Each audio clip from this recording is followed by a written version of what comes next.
जय गुरुदेव। एकादशे इन्द्रियवधाः सह बुद्धि वर्धरशक्तिरुदृष्टा सप्तदशवधा बुद्धे विप्रयात तुष्टि सिद्धिनाम। अर्थात 11 इंद्रियों के 11 वध और बुद्धि के 17 वध मिलकर 28 प्रकार की अशक्तियाँ हैं। बुद्धि के 17 वध 9 तुष्टियाँ और 7 सिद्धियों के विपर्य के कारण से होते हैं। 5 कर्मेंद्रियाँ, 5 ज्ञानेंद्रियाँ और 1 मन, ये 11 इंद्रियाँ हैं।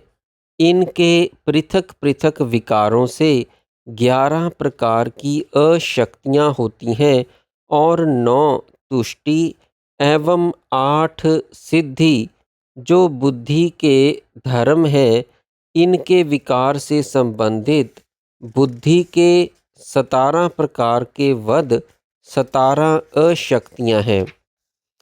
9 तुष्टियाँ इस प्रकार हैं: प्रकृति, उपादान, काल और भाग्य संज्ञक 4 आध्यात्मिक तुष्टियाँ हैं और 5 तुष्टि बाह्य विषयों से उपरति होने के कारण होती हैं। ये 9 तुष्टियाँ मानी जाती हैं। इनके नाम हैं: उपार्जन के दुख से वैराग्य पार तुष्टि है, उसकी रक्षा करने के दुख से वैराग्य सुपार तुष्टि है, उसके क्षय के दुख से वैराग्य पारापार तुष्टि है, उसके भोग के दुख से वैराग्य अनुतांभः तुष्टि है। प्रकृति तुष्टि: आत्मा असंग है, अतः साधनों की आवश्यकता नहीं है, यह अभय नाम की तुष्टि है। उपादान तुष्टि: संन्यास ग्रहण करने मात्र से तुष्टि की आवश्यकता नहीं है, यह सलिल नाम की तुष्टि है। काल तुष्टि एवं भाग्य तुष्टि क्रमशः काल के अथवा भाग्य के भरोसे बैठे रहना कि जब समय आएगा अथवा जब हमारा भाग्य साथ देगा तब स्वतः मोक्ष हो जाएगा, साधनों की क्या आवश्यकता है। उक्त 9 प्रकार की मिथ्या तुष्टियां हैं जो मोक्ष के मार्ग में बाधक हैं। 8 सिद्धियां इस प्रकार हैं: प्रथम 3 सिद्धियां हैं ऊह अर्थात पूर्व जन्म के संस्कारों से इस जन्म में बिना किसी उपदेश के ज्ञान होना पहली सिद्धि है। शब्द अर्थात अभ्यास के श्रवण मात्र से ज्ञान हो जाना दूसरी सिद्धि है। अध्ययन अर्थात शास्त्रों के अध्ययन मात्र से ज्ञान का उदय हो जाना तीसरी सिद्धि है। दूसरी 3 सिद्धियां ये हैं: आध्यात्मिक, अधिदैविक और आधि भौतिक, अर्थात तीनों प्रकार के तापों को तितिक्षा द्वारा सहन करने से उदित हुआ त्रिविध ज्ञान। अंतिम 2 सिद्धियां सुहृत प्राप्ति और दान संज्ञक हैं। किसी सुहृद रूपी महात्मा की कृपा से जो ज्ञान हो वह सुहृत प्राप्ति है और गुरु की सेवा करके जो सिद्धि प्राप्त हो जाए वह दान नाम की सिद्धि है। ये 18 प्रकार की सिद्धियां हैं। 20 प्रत्यरे इस प्रकार हैं: 10 इंद्रियों की 10 शक्तियां, उनके 5 विषय और 5 क्रियाएं। 6 अष्टक ये हैं: पहला प्रकृति अष्टक, अव्यक्त महत्व अहंकार 5 तन्मात्राएं। दूसरा है धातु अष्टक, त्वचा, रुधिर, मांस, चर्बी, स्नायु, अस्थि, मज्जा और शुक्र। तीसरा ऐश्वर्य अष्टक, अणिमा, महिमा, गरिमा, लघिमा, प्राप्ति, प्राकाम्य, ईश तत्व और वश तत्व। चौथा है भावाष्टक, धर्म, ज्ञान, वैराग्य, ऐश्वर्य, अधर्म, अज्ञान, अवैराग्य, अनऐश्वर्य। पांचवा है देवाष्टक। ब्रह्मा, प्रजापति, देव, पितृ, गंधर्व, यक्ष, राक्षस, पिशाच।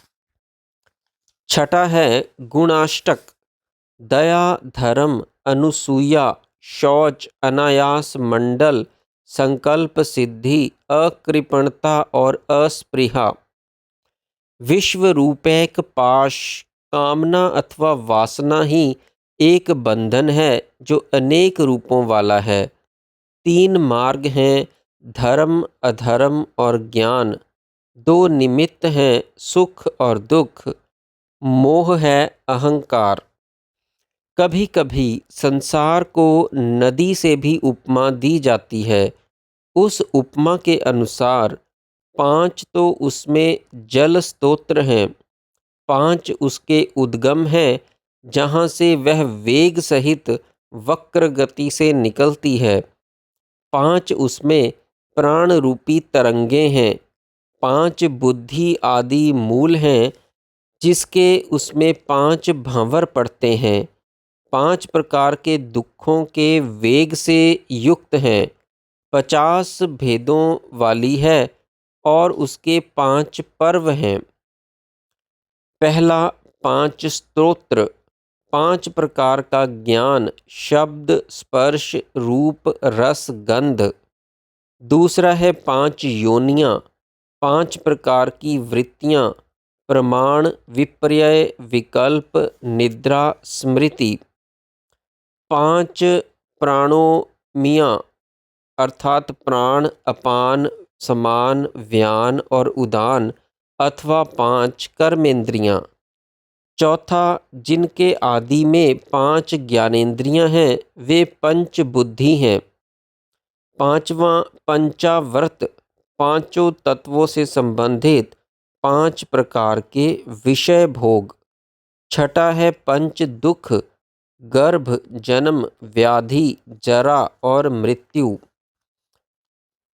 सातवां है 50 भेद, 5 विपर्यय क्लेश, तम, मोह, महामोह, तामिश्र, अंध तामिश्र और 18 अशक्तियाँ, 11 इंद्रियाँ, 9 तुष्टियाँ और 9 सिद्धियों के वाद के कारण 9 तुष्टियाँ पार, सुपार, पारापार, अनुतांभ, उत्तमांभ, अंभ, सलिल, काल और भाग्य और 8 सिद्धियाँ ऊह, शब्द, अध्ययन, त्रितापविधाता,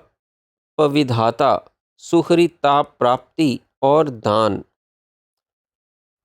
5 पर्व, गर्भावस्था, शिशुकाल, युवावस्था, प्रौढ़ावस्था और वृद्धावस्था अथवा क्लेश, कर्म, विपाक, आशय और मोक्ष अथवा दृष्टा, दृश्य दोनों का संयोग, संयोग के फलस्वरूप अज्ञानोपलब्धि रूपी अविद्या और दृष्टा के स्वरूप स्थिति अर्थात समाधि। उपरोक्त वृहत बड़े ब्रह्मचक्र में जो सब जीवों का जीवन संस्थान है, यह जीव अपने को अपने प्रेरक ईश्वर से पृथक सत्ता वाला मानकर भ्रमाया जाता है। परंतु जब वह उस ईश्वर से एक होकर जुष्ट अर्थात आनंद मग्न होता है, तब वह अमृतत्व अर्थात मोक्ष को प्राप्त कर लेता है। उपर्युक्त यह ब्रह्म परम है। इसमें जीव, प्रपंच, जगत और प्रेरक ईश्वर तीनों की सुप्रतिष्ठा है और वह स्वयं अक्षर है। तत्परायण ब्रह्म वेताजन यहाँ जीवन काल में ही उसको तत्व जानकर ब्रह्म में लीन होते हैं और जन्म मरण से मुक्त हो जाते हैं। ईश्वर व्याक्त, अव्यक्त, स्थूल, सूक्ष्म समस्त विश्व की रक्षा करता है और यह विश्व क्षर अर्थात नाशवान क्षेत्र और अक्षर अर्थात अविनाशी दोनों से संयुक्त है। ऐश्वर्य रहित जीवात्मा जो भोक्तृत्व भाव के कारण बंधन में पड़ा है, उस देव को जानकर सब पाशों से छूट जाता है। ज्ञ और अज्ञ अर्थात सर्वज्ञ और अल्पज्ञ दोनों अजन्मे हैं और एक अजन्मा प्रकृति है जो भोक्ता जीव को भोग देने के लिए प्रयुक्त रहती है। जो विश्व रूप अकर्ता अनंत आत्मा है, वह एक ही ब्रह्म जब इन तीनों रूपों में दिखने लगता है, तब यह जीव सब पाशों से छूट जाता है। प्रधान अर्थात सांख्य की अव्यक्त मूल प्रकृति क्षर है, अमर जीवात्मा अक्षर है और इन दोनों पर एक देव हर अर्थात शिवजी ईशन करते हैं। उस हर के बार बार ध्यान से युक्त होकर और उसके तात्विक भाव को प्राप्त करके अंत में विश्व माया की निवृत्ति होती है। यहाँ उक्त साधन के 3 स्तर बताए गए हैं। पहला ध्यान चिंतन, दूसरा योग और तीसरा तत्व भाव। इनकी बारंबार आवृत्तियाँ होने पर अंत में ज्ञान का उदय होता है। जय गुरुदेव।